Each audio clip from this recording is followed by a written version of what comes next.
The new GTA Online weekly update is just not too exciting, especially considering that players out there just want some type of real bonus on a business of theirs, and we just aren't getting one. But while we wait for something those players will really enjoy for the week, we are back again with a free vehicles guide for GTA 5 Online.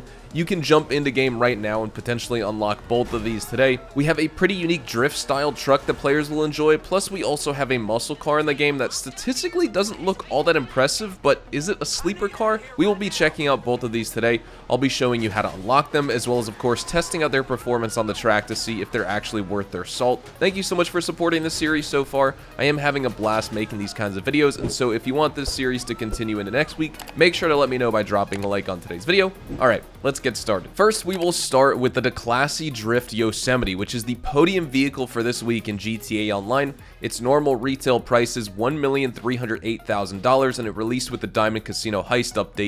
And this vehicle is a drift-oriented variant, of course, of the standard Yosemite. It's closely mirroring the design of the second-generation Chevrolet C10, but this time with modifications reminiscent of Ken Block's Ford F-150 Huna truck.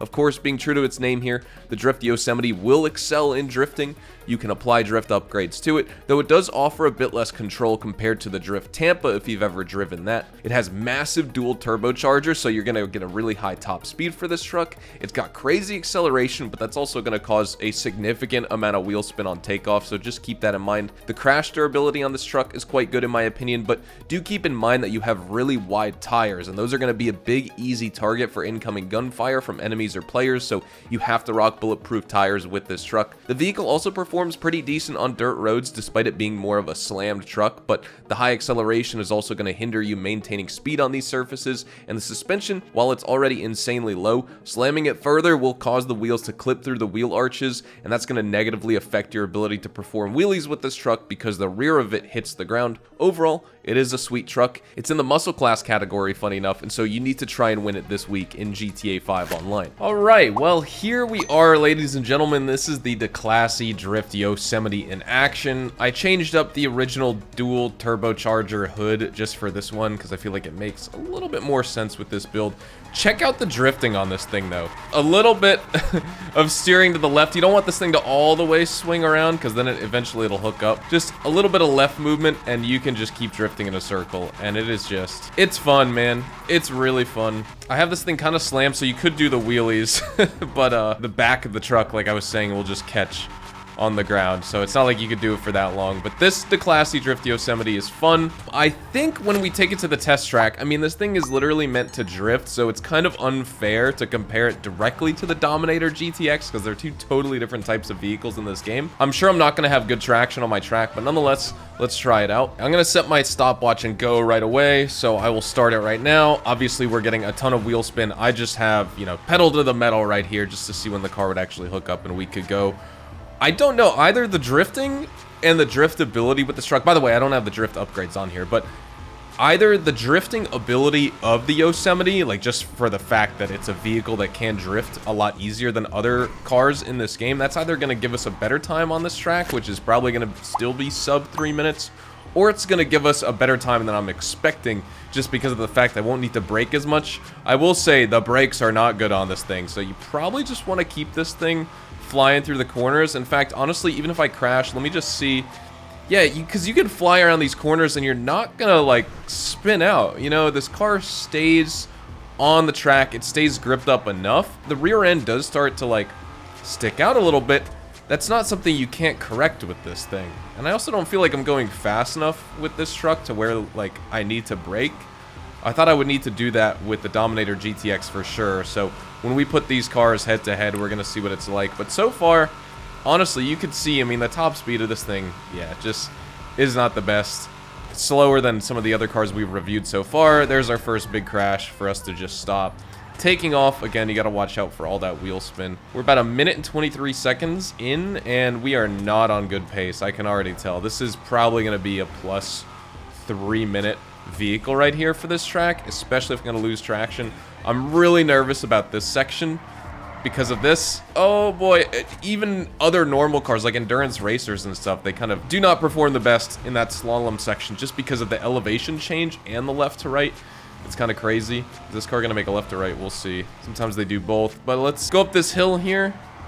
Oh man, you do get a little bit of sliding. Of course, the thing is meant to drift. You know, it's not a bug with the truck, right? It's a feature. It's meant to do that. And so it's kind of weird that I am testing this on a track where I'm just trying to see overall performance, but I'm kind of just curious. This is what I'm going to do with the Dominator GTX. This is exactly what I did with my vehicles last week and the week before that, and probably, you know, the track I would normally test out my vehicles in my buyer's guides, my removed vehicles guides, things like that. But I did just want to show you the fact that this is a show truck at the end of the day. If you want to take this to like a car meet that you set up in a public lobby or with your friends or honestly anything like that, this is absolutely perfect for that reason. I doubt you're gonna win any races with this thing, but you may win best in show at a car meet, you know, because this is a beautiful looking truck and there's so many different cool ways for you to customize it.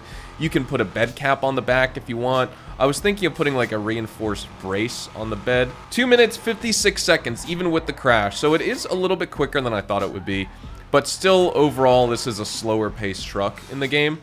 Now let's send this head-to-head with the Dominator GTX and see if we can beat a 2 minute and 56 second time. Next up, of course, we have this week's LS Car Meet Series prize ride vehicle, and that's the Vapid Dominator GTX. It has a full retail value of $725,000. It released with the San Andreas Super Sport Series update, and in order to win this car, the LS Car Meet prize ride challenge is just win LS Car Meet Series races for 3 days in a row. This car is, of course, a modern rendition of a Ford Mustang. It's heavily inspired by the 6th generation Ford Mustang, and that's evident in the overall profile as well as the rear design, but it's different than the newer GT that we got with the Chop Shop update. It's just different looking, but it's very similar, contrasting sharply, of course, with the traditional original Dominator as well. That one's known for more of its raw straight line speed and torque, and then this GTX version is going to focus on superior handling and stability, making it one of the easiest muscle cars to drive in my opinion. The bad thing is though, the acceleration is super far below average. You get minimal wheel spin, which is nice, but the top speed also super lags behind in the muscle class. It's even slower than a lot of cars you'll find on the street. The only redeeming quality, in my opinion, of this vehicle is that it excels in braking, but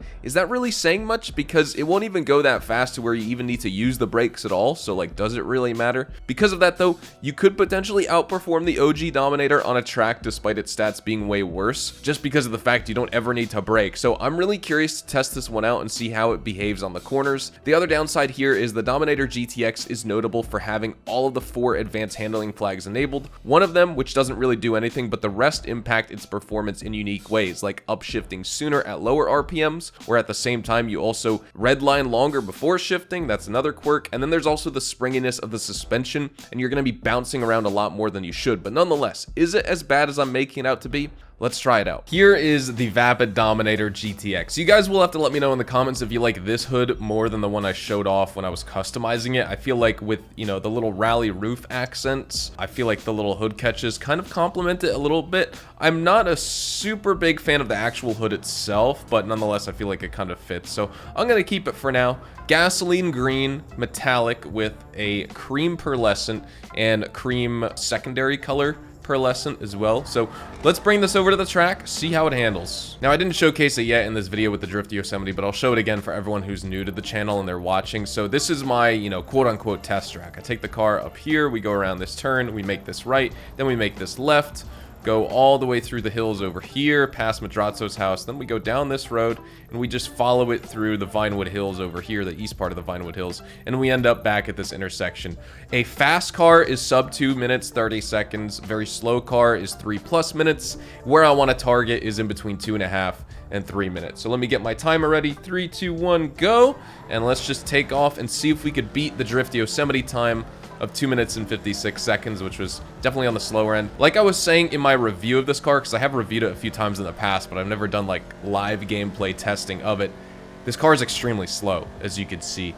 It feels like it's sluggish. The handling's great, but that's because it does, you know, I don't want to say it understeers. It honestly doesn't understeer. It actually pulls around the corner really nicely. You don't feel like you're plowing into a wall or anything ever. But just look how slow we're going with this thing. So it's going to take these turns kind of easily, and funny enough, with a course like this, you have these long winding turns and like some sharp turns like the one we're about to see here, but overall it's like you know, very wide lefts and rights and things like that. This may actually be a decent pace car just because of the fact that we can maintain our speed, albeit the speed is kind of slow. We can maintain it. We're not going to need to brake and lose time around a corner, you know, things like that. I'm not worried about this car stepping out on me. It's very, very forgiving to drive. I would say, like I was talking about in the customization part of the video, I'm serious about the fact that it's a very beginner-friendly vehicle, you know? Like, not beginner-friendly in terms of cost or anything. That's about the most drift you're gonna get out of this car, which was also pretty fun right there. I enjoy that a lot. Let's see how it performs around this, because this is always the section of the track that I just struggle with as a driver most. It's also because of the traffic. The traffic really bunches up there, and it's quite annoying. But here, it's easy for cars to kind of step out on you a little bit. A lot of this, I'm just going to be slow around these turns because of those cars. I wish I could, like, turn off traffic or something in GTA Online.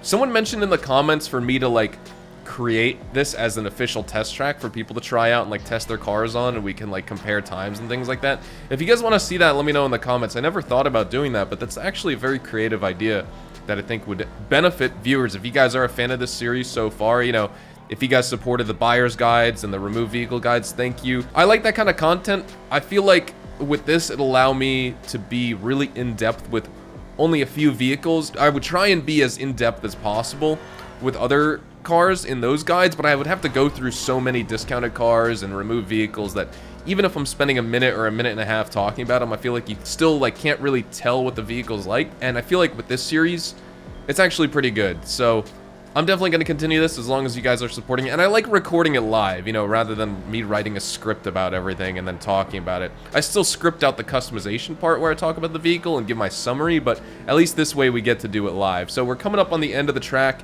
and we are going to beat the Declasse Drift Yosemite by just 6 seconds, actually. So this is a 2-minute and 50-second car around this track for 1 lap. Honestly, not too bad in my opinion. Of course, what I would say is just slightly slower than where I want it. I would also say that the Dominator GT that came out with the Chop Shop update maybe would be faster.